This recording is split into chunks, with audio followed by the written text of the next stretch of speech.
Hello, this is Mark Wildman of Wildman Athletica, and today we are going to talk about the 4-count Shinbox Vup.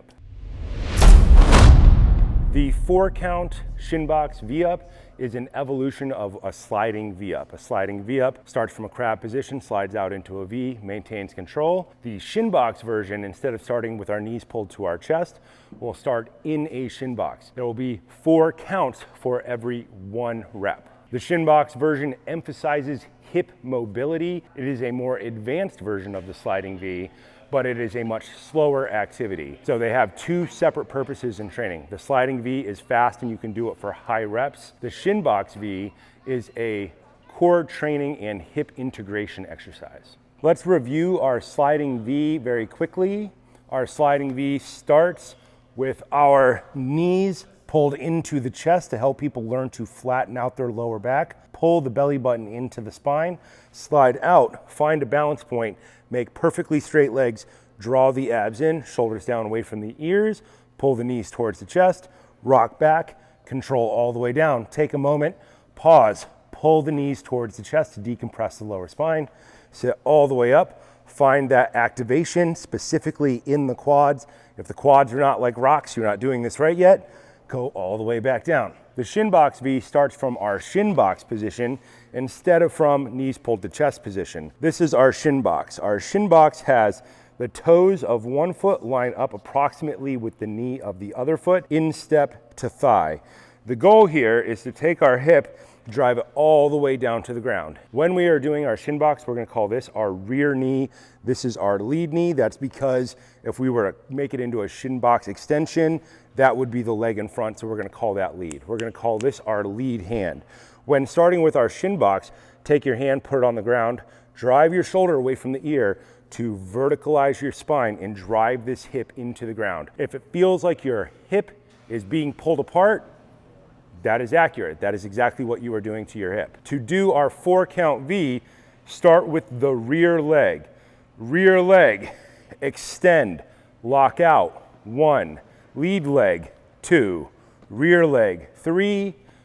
Lead leg, 4. Put your hand in the ground, drive down in our hip, try to mobilize that hip. Change your lead on this action. So now I've changed to the other Shinbox. This is now my rear leg. This is now my lead leg. The one in back is the one that always goes first. Count, 1, 2, 3, 4.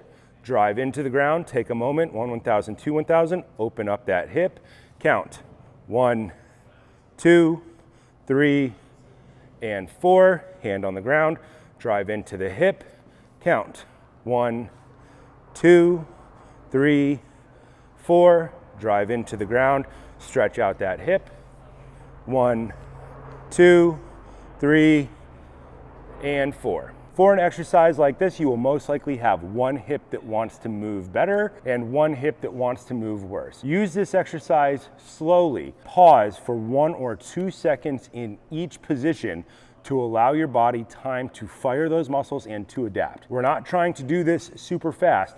We can only go as fast as the movement can be clean. If the movement is not clean, you will not be reaping the benefit of the exercise. This exercise, like the sliding V, goes into a core training series of exercises where we are learning to create that static tension and keep breathing the entire time, holding our position so that we can be strong and then do other athletic activities built on top of this. People who are fighters will recognize the need to be able to do these types of things. Oftentimes they will have bent legs.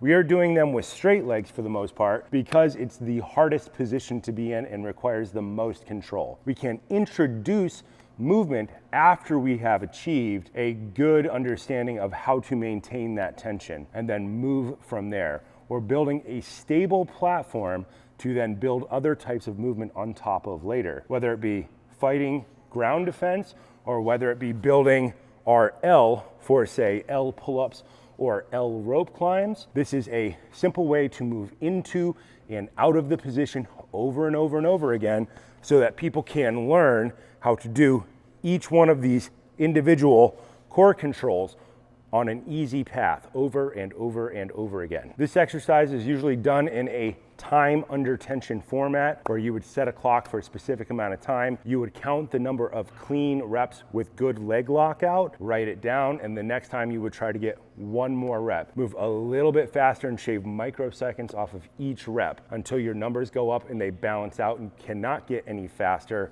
without being sloppy.